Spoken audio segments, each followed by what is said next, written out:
And if you take a look at this green sparkly stuff, maybe you guys who know a little bit more about geology can let me know. I think that might be copper in its raw form. I believe it's green like that. But let me know if you guys know what that green stuff is. We have another one of these same style crystals. This one has some really great holes in it and some slices in it that really are quite peculiar. Take a look at some of this green sparkle stuff here.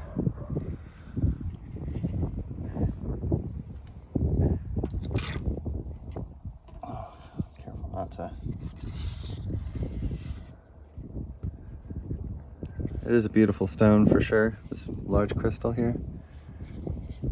And here are some of the slices. There's a very deep gouge in there.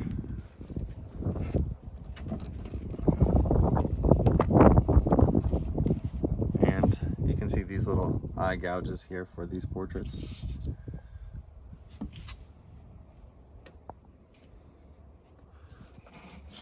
On this side, I believe it represents the salmon, with the tail being here, and you can see the fork and the face of the salmon, how a salmon's face looks. Maybe that helps a little bit to see these forks, see these little etchings and things in here. It's the face of a fish. They're really crafty with this stuff. The amount of detail that went into every single one of these really speaks to the discipline that they had. So we can see the portrait right here on the bottom with the eye being right in here, and then the nose and the mouth down below, and I'll tilt it around a little bit so we can kind of get a better. And you see how the rest of this is just a large headdress. It's a really beautiful one.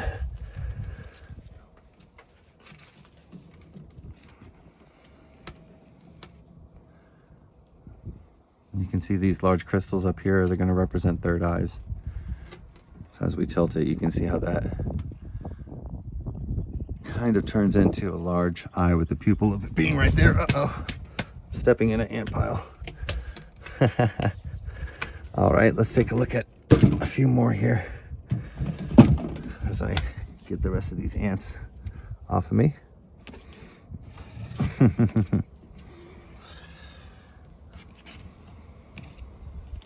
So this still has so much more to show, but it's really neat to know that it's also the owl.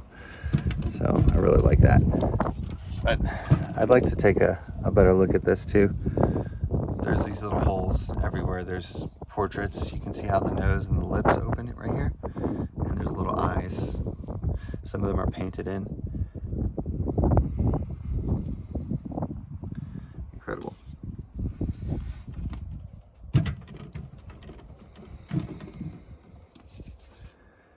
I believe right here we probably have a portrait as well, looking to the right. You can see the nose and the lips right here. And so try to put together where an eye would be. There's a lot of small little carvings and things in here. Really neat one. So let's go ahead and take a look at this one right here. So this is one that I found out early on. This is a piece of pottery, and it's much easier to see the pottery pieces. So you can see the small little profile in here, and you see these little dots. See how they're kind of like offset? That's, you know, I'm always saying we tilt the art and look at it as if we're looking over the shoulder. And so these will kind of line up with themselves when you tilt it. You can see how the chin's on the very bottom there. You can kind of get an idea. So there's two different versions of this. You see how this lobe sticks out? That lobe is this circle. And so you can see how that eye, see how there's two of them, and when you tilt it, it can become one. There's different characters in here. You can see how just that little profile image right there pops out. And you see how that third eye lines up at the top?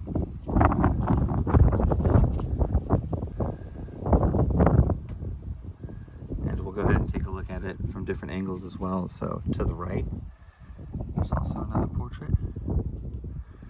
with the white eye. If you look at the white eye right at the very end, the edge, right? Oh, sorry. Right where the B in Barnhart is. If you guys don't know who Ed Barnhart is, check him out. He's a archaeologist who's pretty upset about the fact that this stuff doesn't get taught. Not necessarily this portable art, but just archaeology in general.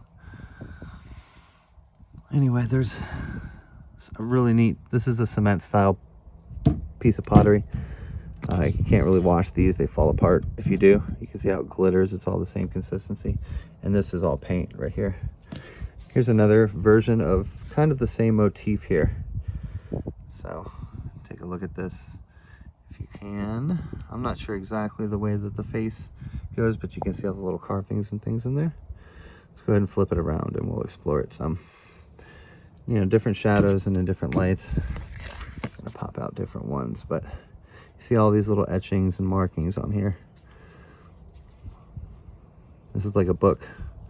This is also the bird with the, you know, pointing its beak back at us. Probably so many things. You see all these little etchings and markings, see how they're all,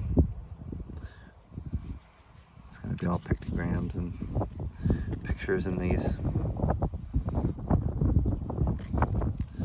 It also has the version of the person where their face is inside this section, the rest of this section being hair. Really interesting. Let's go ahead and take a look at this. This is that same style as the big fish, and it's a really nice one because it has some really great portraits on it.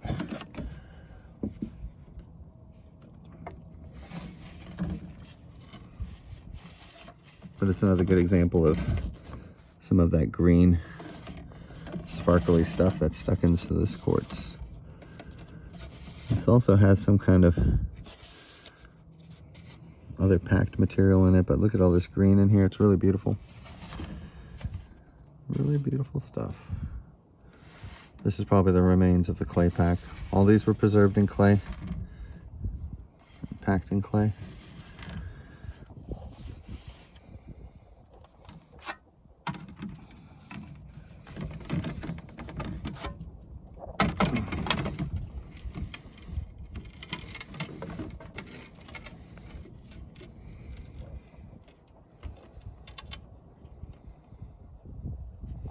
See the eye socket there with the pokey nose? That could be one. I've never looked at it upside down like this, but looks like a pretty good skull picture to me.